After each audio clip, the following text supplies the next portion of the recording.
पत्रिका जो झूठ बोल्ने कर्तव्यको ठेक्का लिएर बसिरहेको छ। हिजो सर्वोच्च अदालतभन्दा झूठ योभन्दा बढी ठुलो बेइमानी के हुन्छ?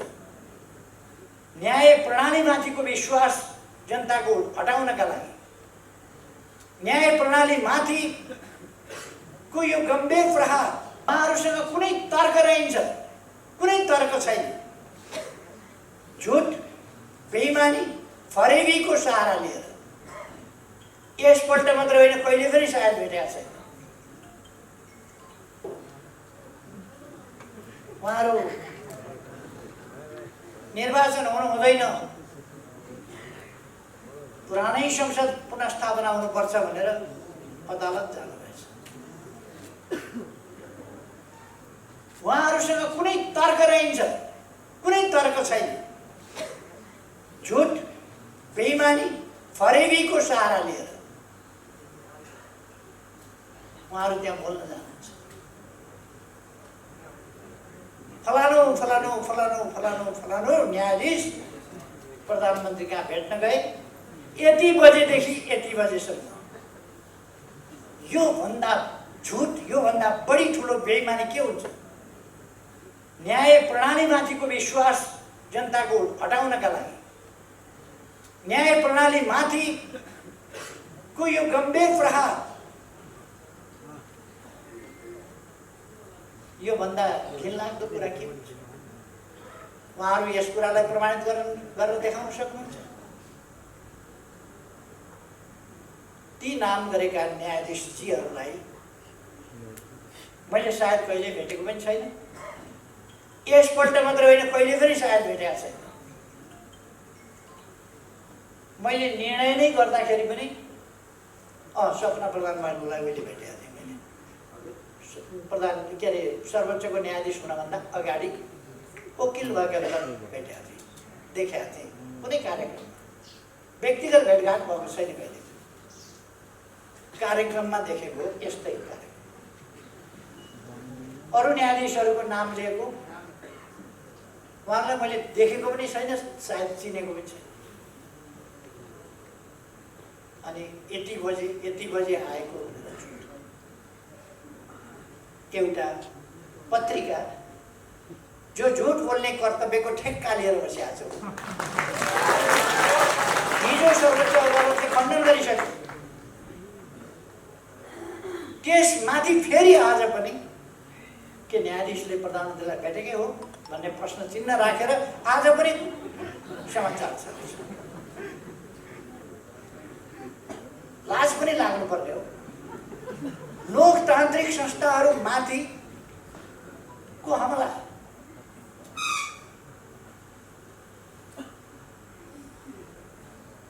केही तर्क रहन्छ उहाँहरूसँग। अनि के भन्नुभएछ?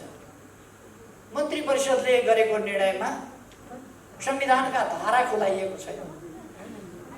मन्त्री परिषदले प्रतिनिधि सभा विघटन गरेर नयाँ निर्वाचनमा जाँदा त्यसको निर्णय गर्दा धारा खुलाएर गर्नुपर्छ भन्ने कुन संविधानमा, कुन कानुनमा छ? त्यति त कमसेकम बहस गर्न जाने, सर्वोच्च अदालतसम्म बहस गर्न जानेहरूलाई थाहा हुनुपर्छ नि। त्यो संविधानको कुन धारामा छ, कुन ऐनको धारामा छ, कुन नियमावलीमा छ। त्यसपछि क्याबिनेटको निर्णय नभए पनि हुने हो। तर क्याबिनेटको निर्णय गरेर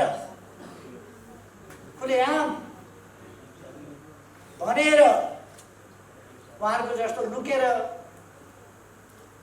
3:30 बजे दर्ता गर्न लगेकोलाई बिहान 10:40मै म कहाँ आएको थियो भनेर कृत्य शनाखत गरेर चल्ने हाम्रो चलन छैन। हामीले मन्त्री परिषदमा निर्णय गर्दा नेपालको संविधान बमोजिम प्रतिनिधि सभा विघटन गर्ने र नयाँ निर्वाचनमा जाने भन्ने निर्णय गर्यो। स्वाभाविक हो। त्यसपछि त्यो निर्णय सिफारिस गर्दा प्रधानमन्त्रीले गर्ने हो। वकिलहरूलाई यति थाहा हुनुपर्छ। त्यो प्रधानमन्त्रीले सिफारिस गर्ने हो। प्रधानमन्त्रीले सिफारिस गर्दा संविधानको धारा 76 76 को 1 उपधारा 1, धारा 76 को उपधारा 7 र संविधानको धारा 85 तथा हाम्रो आफ्नै देश र अन्य हाम्रै जस्तो संसदीय प्रणाली भएका देशहरूमा भएका अभ्यासहरूलाई समेत ध्यानमा राखी विघटनको यो सिफारिस गरेको छु भनेर मैले सिफारिस गरेको छु। त्यही कुरा कोट गरेर, त्यही कुरा उल्लेख गरेर राष्ट्रपतिबाट विघटन भएको छ। राष्ट्रपतिको विघटन नै सन्देहास्पद कठै गरे। कमसेकम तर्कमा आउनुहोस् न, कमसेकम बहसमा आउनुहोस् न, संविधानका धारामा आउनुहोस्, संविधानको मर्ममा आउनुहोस्, संविधानको अक्षरमा आउनुहोस्, संसदीय अभ्यासमा आउनुहोस्, संसदीय प्रणालीका अभ्यासमा आउनुहोस्, देश दुनियाँका अभ्यासमा आउनुहोस्। म साथीहरूलाई सोध्न चाहन्छु एउटा, नेकपा अथवा नेपाल कम्युनिस्ट पार्टी नेकपा भन्ने नामको हाम्रो पार्टीमा जस्तो भाँडभैलो, अराजकता, अनुशासनहीनता, आन्तरिक अन्तर्ध्वंस कुनै पार्टी संसारको कति देख्नुभएको छ? अरू कुनै पार्टीमा यस्तो देख्नुभएको छ? आफ्नै अध्यक्षका विरुद्ध टेलिभिजनमा गयो, बुरुक उफ्रियो, मन परे बोल्यो, अखबारमा गयो, उफ्रियो, बोल्यो। यति अराजकता, यति अनुशासनहीनता देख्नुभएको छ?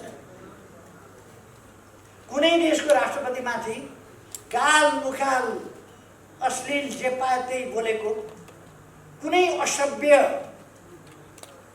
भन्दा असभ्य कहीँ कोही छ भने पनि नेपालका केही बुद्धिजीवीहरू बाहेकहरूले बोल्या सुन्नुभएको छ? केही बुद्धिजीवीहरू, केही जानकारहरू, केही राजनीतिज्ञ हो भन्नेहरू कस्तो बनाउन खोजेको छ यो देशलाई? कस्तो बनाउन खोजेको छ? राष्ट्रपतिको संस्था, राष्ट्रको सर्वोच्च संस्था, त्यसको मान मर्दन गरेको छ, बेइज्जती गरेको छ, गाल मुखाल त्यसमाथि कथानाम बोलेको छ र त्यसको एकदमै हुर्मत लिएको छ।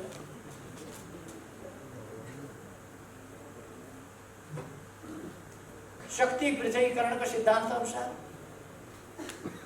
न्यायालय, स्वतन्त्र न्यायालय, सम्मानित सर्वोच्च अदालतको हुर्मत लिएको छ। अहिलेको संविधानले संवैधानिक इजलासको व्यवस्था गरेको छ र संवैधानिक प्रश्न आयो भने संवैधानिक इजलासबाट हुन्छ। हिजोसम्म 2-3 दिन बहस, अर्कै इजलासमा, बृहत इजलासमा, फुल बेन्चमा लानुपर्छ, यहाँ संवैधानिक इजलासमा पाइँदैन। संविधान संशोधन गर्नु पर्यो नि। अनावश्यक ढङ्गको झमेला। निर्वाचन आयोगमा गएर मलाई अचम्म लाग्यो, केन्द्रीय कमिटीमा बैठकमा आएर नेताहरू कहाँ गए भनेर माइती घर मण्डलामा देखियो, यहाँ छौँ। म माइती घर मण्डलामा पुगेँ, छैनन् फेरि साथीहरू। कहाँ हराए? निर्वाचन आयोगमा पुगेछ। निर्वाचनको काम अगाडि नबढाउनु, निर्वाचन रोक्नु, निर्वाचनको कुनै प्रक्रिया अगाडि नबढाउनु, तयारी नगर्नु भनेर। यो भन्दा गैर राजनीतिक, अराजनीतिक, गैर कानुनी, हस्तक्षेपकारी, अमर्यादित क्रियाकलाप के हुन्छ? निर्वाचन आयोगलाई आफ्नो काम गर्न नदिने, ती पनि तपाईँहरूले देख्यो। त्यहाँ पनि टाँसेकै थिए, हामी यहाँ छौँ।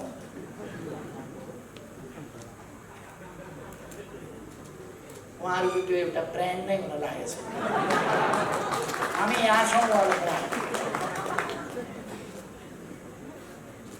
अब नेपाली जनताले उहाँहरू कहाँ हुनुहुन्छ भन्ने कुरा थाहा पाउनलाई र उहाँहरू को हो भन्ने थाहा पाउनलाई हामी यहाँ छौँ छापवाला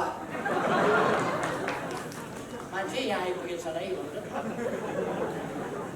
हामी यहाँ छौँ ब्रान्ड, हामी यहाँ छौँ भन्ने छापवाला। निर्वाचन आयोग जाँदाखेरि पनि यसो हेरेको त साँच्चीमा त हामी यहाँ छौँ।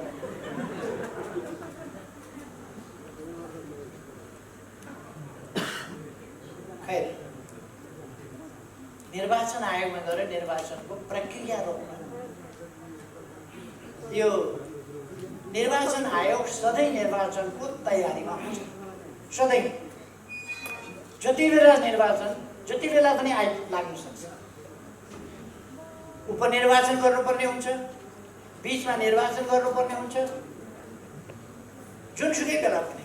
त्यसकारण आफू उसको नामै निर्वाचन आयोग, कामै निर्वाचन, त्यसकारण ऊ सधैँ तयार हुन्छ।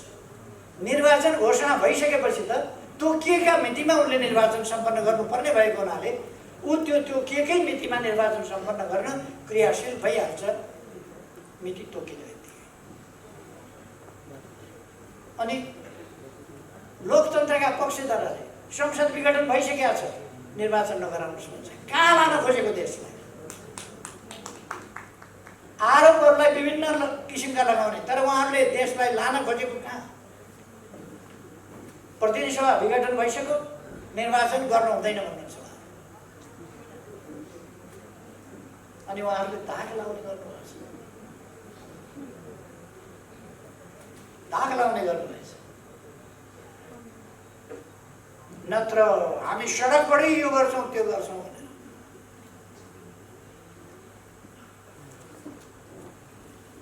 नेपाली जनतामा सचेतनता आइसकेको, अहिले पनि उहाँहरूले थाहा नपाउनु भनेको उहाँहरू कति स्लो मान्छे हो। पार्टी छोड्नु हुँदैन भन्ने पनि थाहा नपाउने स्लो, निर्वाचन हुन्छ भन्ने पनि थाहा नपाउने स्लो, कति स्लो। तर एउटा कुरा उहाँहरूले थाहा पाउनु भएको छ है, निर्वाचन भयो भने हालत के हुन्छ आफ्नो त्यसै थाहा।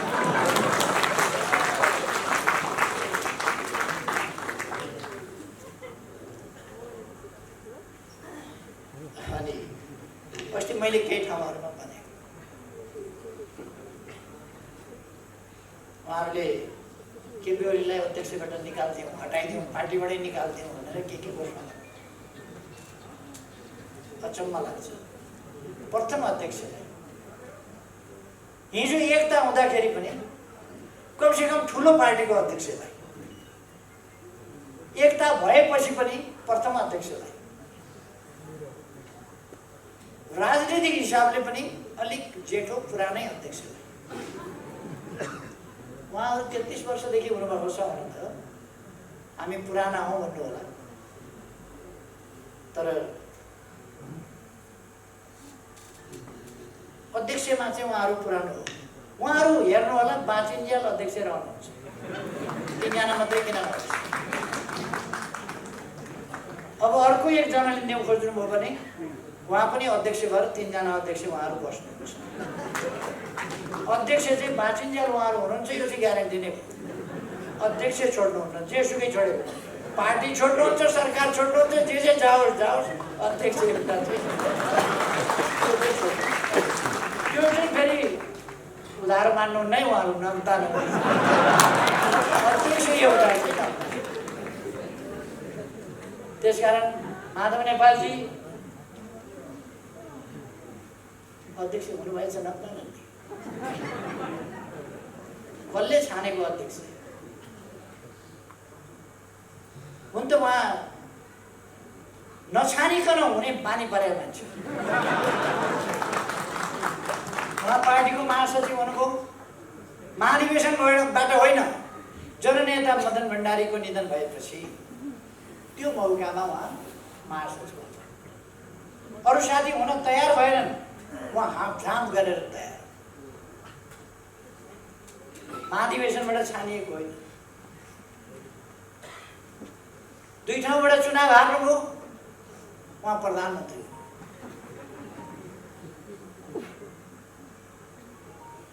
यसपल्ट मसँग चुनाव हुनुभयो, हाताहाती चाहियो अध्यक्षले कि बरु चुनाव अगाडि नै मलाई भनेको भए म छोडिदिन्थेँ होला। 3-4 पल्ट छोडिदिएकै थिएँ, के फेरि छोडिदिन्थेँ होला।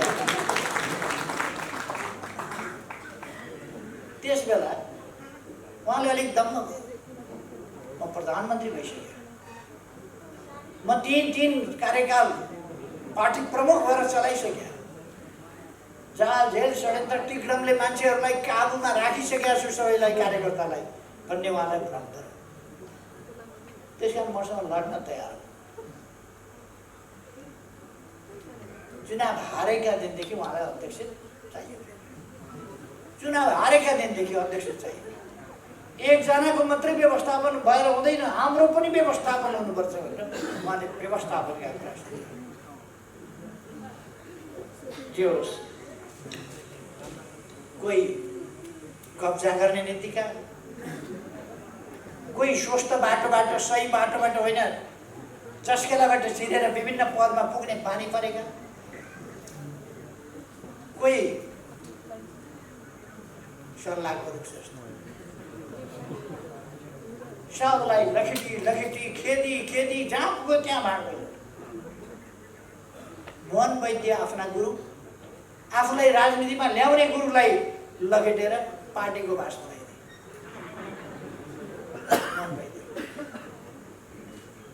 एकपल्ट डाक्टर बाबुराम भट्टराई प्रयोग गर्नुसम्म गरे।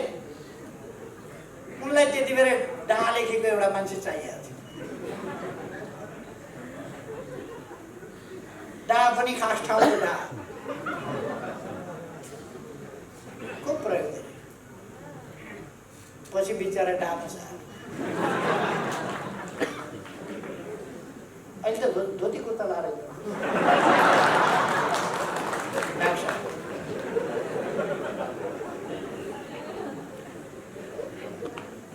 मान्छे झुक्याउन त्यता जानुपर्छ। झुक्याउन गए लखेडिदिए के उसलाई विप्लव जङ्गलतिर लखेडिदिए। तै पनि म हारिन। मान्छे हो यो बाबा। भालुलाई त मान्छेले ल्याएर तालिम दिएको छ, बाँदरलाई त मान्छेले ल्याएर तालिम दिएको छ, त मान्छे हो किन तालिम दिन सकिन भनेर समाजले ल्याएर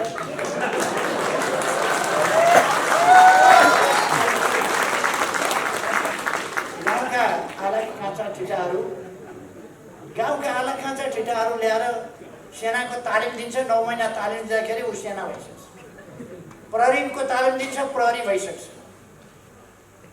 अलिक समय खेलाएपछि सर्कसमा केटाकेटीहरू सर्कस बाज भइसक्छ। अलिक समय तालिम दिएपछि खेलाडी भइसक्छ। अलिक समय वाद्यवादन सिकायो भने बजाउन राम्रै जान्ने भइसक्छ। यो कम्युनिस्ट तालमा हिँड्नलाई 3 वर्ष सिकाएँ मैले, तालिम दिएँ।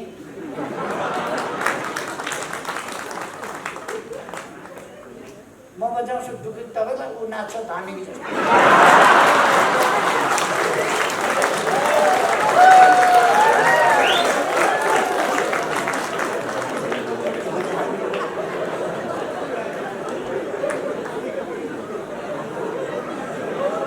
हामी नाच्दै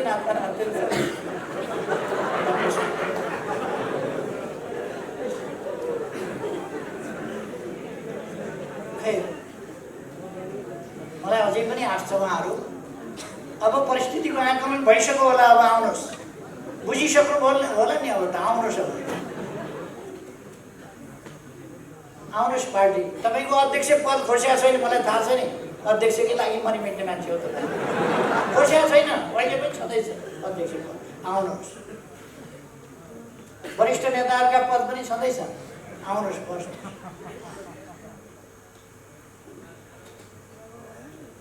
उहाँहरू रन्थनिएर कुद्नुभएको छ, कहाँ कुद्नुभएको छ, कहाँ कुद्नुभएको छ। मन परि बोल्नुभएको छ, मुख सार्नुभएको छ, जथाभावी बोल्नुभएको छ। यस्तो हुँदाखेरि पनि केपी ओली मुस्कुराउनु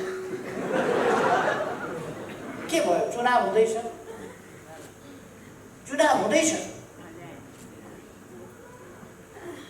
हामी जित्दैछौँ। के हुँदैछ? चुनाव भनेकै त्यही हो, कसैले जित्नै पर्दैन। आउनुहोस्, पार्टीमा आउनुहोस्। पार्टीमा आउनु आउनु भने चुनावमा आउनुहोस्, अरू केही भयो। अब प्रदेश नम्बर 1 का साथीहरूसँग म भन्न चाहन्छु, नाम 1 नम्बर भएपछि काम कति नम्बर गर्नु पर्यो? नाम चाहिँ 1 नम्बर, काम चाहिँ 7 नम्बर। 1 नम्बर नाम राखेपछि प्रदेश नम्बर 1 ले त नाम फेर्नै मानेको छैन। 1 नम्बर हामी छौँ, 1 नम्बर यो चुनावमा देखाउनु पर्यो हामी 1 नम्बरै हौँ भनेर। 1 नम्बरै हौँ भनेर देखाउनु पर्यो। त्यहाँ विशुद्ध खालका तत्त्व, गलत खालका तत्त्व, धोकेबाज तत्त्वहरू, त्यस्ता तत्त्वहरूलाई सबक सिकाउने बेला यही हो। देशप्रति बेइमानी गर्नेहरूलाई जनताले सबक सिकाउने बेला यही हो। वामपन्थी आन्दोलनप्रति बेइमानी गर्नेहरूलाई वामपन्थीहरूले सबक सिकाउनु पर्ने बेला यही हो। त्यसकारण म साथीहरूलाई भन्न चाहन्छु, तपाईहरू धनुबाट छुटेका बाण जस्तो गतिशील हुनुपर्दछ, अत्यन्त तीव्र गतिका साथ आफ्नो लक्ष्य भेदन गर्ने त्यो सामर्थ्य बोकेका गतिशील हुनुपर्दछ। म खास गरी हाम्रा युवाहरूलाई, नयाँ पङ्क्तिका भाइ बहिनीहरूलाई भन्न चाहन्छु, तपाईहरू कि मनमा एउटा कुरा बाहिर अर्को कुरो राख्ने यस्ता तत्त्वहरूको भ्रममा कतै नपरे आन्दोलनको रक्षा गर्ने, लोकतन्त्रको रक्षा गर्ने, लोकतन्त्रलाई साँचो अर्थमा कार्यान्वयन गर्दै अगाडि बढाउने काम र विकासलाई, भोलि देशको विकासलाई सुनिश्चित गर्ने काममा तपाईहरू लाग्नु पर्यो, अगाडि बढ्नु पर्यो। म तपाईहरूलाई आग्रह गर्न चाहन्छु। यसको अर्थ युवालाई आग्रह गरौँ, हामीलाई त केही पनि भनेन भन्ने पर्ला सायद। मैले सबैलाई भने, तर युवाहरू चाहिँ अलिक बढी फुर्तिसाथ दौड्न सक्नुहुन्छ। युवाहरूले बढी गतिसाथ काम गर्नु पर्यो। भ्रम तोडेर, भ्रमबाट मुक्त गराएर दर्शक साथीहरूलाई बाटो बिराउन नदिनुहोस्।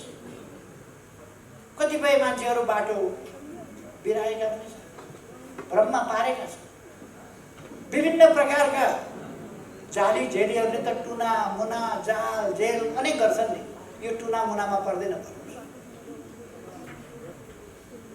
हामीले देश बनाउनु छ, समृद्ध नेपाल बनाउनु छ, सुखी नेपाली बनाउनु छ, त्यो बाटो हामीले समातेका छौँ। त्यस बाटोमा हामी तीव्रताका साथ अगाडि बढेका छौँ। यसलाई थप गति यस निर्वाचनले दिनुपर्छ। निर्वाचनमा यस्तो एउटा जनताको आन्दोलनको आँधी बेरी सिर्जना गर्नुपर्दछ, तुफान सिर्जना गर्नुपर्दछ, जसबाट हामी सही देशभक्तपूर्ण विचारहरू त्यसलाई अगाडि बढाउन सक्छौँ। देश विकासका कामहरूलाई अगाडि बढाउने विचारहरूलाई रक्षा गर्न सक्छौँ। त्यसै गरेर देश बनाउने शक्तिलाई कमजोर हुन नदिउँ, सुदृढ गरौँ। सुदृढ शक्ति नभइकन देश बनाउन सकिँदैन। तपाईँ हामीले देखेका छौँ के अर्थ हुन्छ विचारको, के अर्थ हुन्छ लिडरसिपको, के अर्थ हुन्छ मजबुत पार्टीको, त्यो तपाईँ हामीले देखेका छौँ। चुनावभन्दा अगाडि कमसेकम हामी तपाईहरुका समक्ष के वितरण गर्नेछौँ भने यसपल्ट दोस्रो पल्ट म प्रधानमन्त्री भएको फागुन 3 गते बाटो कति बनेको थियो देशमा, त्यस यता कति बन्यो, कतिका दरले वर्षमा बन्ने गरेको थियो त्यति बेला, अहिले दिनमा कति बन्ने गरेको छ। म वर्षको हिसाब गर्दिन, दिनको। अहिले जनसङ्ख्या कति जनसङ्ख्याले बिजुली पायो, त्यस बेलासम्म कतिले पाएको थियो, कतिले बिजुली पायो, कति कहाँ खाने पानी पुग्यो, यातायात सुविधा कहाँ पुग्यो, कहाँ अस्पताल बने, कहाँ शिक्षालय बने, कहाँ के बने, भूकम्पबाट पुनर्निर्माण कति भयो यस बीचमा। यी सबै कुरा तुलनात्मक रूपमा तपाईहरु समक्ष ल्याइन्छ। त्यसकारण म साथीहरूलाई आग्रह गर्न चाहन्छु, कुनै पनि किसिमको भ्रममा नपरेर दृढतापूर्वक अगाडि बढौँ, भ्रमलाई तोडेर अगाडि बढौँ। हाम्रा उद्देश्यहरू, महान उद्देश्यहरू, हाम्रो देशभक्ति, हाम्रो राष्ट्र, हाम्रो राष्ट्रिय स्वाभिमान, हाम्रो विकासको नीति, हाम्रो प्रतिबद्धता, हामीले गरेका काम त्यसअनुसार, हाम्रा उपलब्धिहरू र अब हामी के गर्न चाहन्छौँ भन्ने कुरा सविस्तार ठिक ढङ्गले लिएर जनताका बीचमा जाउँ। म साथीहरूलाई आग्रह गर्न चाहन्छु, हामीलाई थाहा छ हामी निर्वाध ढङ्गले काम गर्न पाउँदैनौँ। कतिपय विरोधीहरू केही गर्नु पर्दैन विरोधीका लागि आफै विरोधी हुन्छ। जस्तो आजैको अखबार हेर्नुभयो भने तपाईँले देखिहाल्नुहुन्छ, जन्मसिद्ध विरोधी किन भयो भने त्यसको जन्मै विरोध गर्नका लागि गराइएको हो। जन्मै भएको गराइएको त्यही विरोध गर्नका लागि। त्यसैले उसले त आफ्नो काम कर्तव्य त पालना गर्नै पर्यो। उसले देशलाई भन्दा आफ्नो स्वार्थलाई माथि देख्ला। तर हामीले आफ्नो स्वार्थ होइन देशको स्वार्थलाई अगाडि राख्नुपर्छ र त्यस्ता कुनै पनि प्रकारका तत्त्वहरूसँग अझै मैले धेरै समय नलिउँ। मैले अघि नै भने म अलिक धेरै नै थकित हालतमा पनि छु। मैले विश्वास लिएको छु यसपल्ट साथीहरूले यस्तो सक्रियता देखाउनुहुनेछ, यस्तो एकता देखाउनुहुनेछ, यस्तो गतिशीलता देखाउनुहुनेछ जसबाट प्रदेश नम्बर 1 कै रूपमा उदाहरण।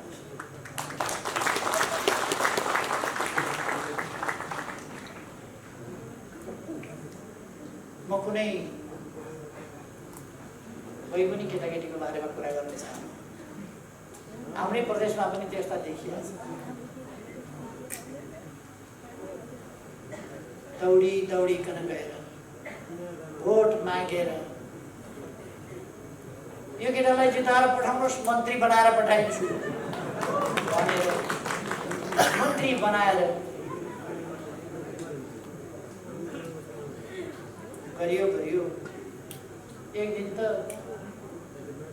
पुक्का लात्ताले हालेर भाग्यो। भनेर यसो हेरेर त उही केटा यस्तो अल्झिनु हामीलाई छैन। हामी अल्झिँदैनौँ, हामी अगाडि बढ्छौँ। युवाहरूको कुनै कमी छैन। त्यसकारण युवाहरू एकदम अरू पनि नयाँ युवा साथीहरूलाई समेटेर, व्यापकलाई समेटेर, भ्रममा परेकालाई पनि भ्रममुक्त गरेर अगाडि बढेर तपाईँहरूको सक्रियताले देशलाई अझ सजिलो बाटोमा अगाडि बढाउन, सजिलो बिन्दुमा पुर्याउन महान योगदान गर्न सकोस्, तपाईँहरूका मेहनत सफल हुन सकुन्। धेरै धेरै शुभकामना दिन चाहन्छु र आफ्नोलाई पुर्याउँछु।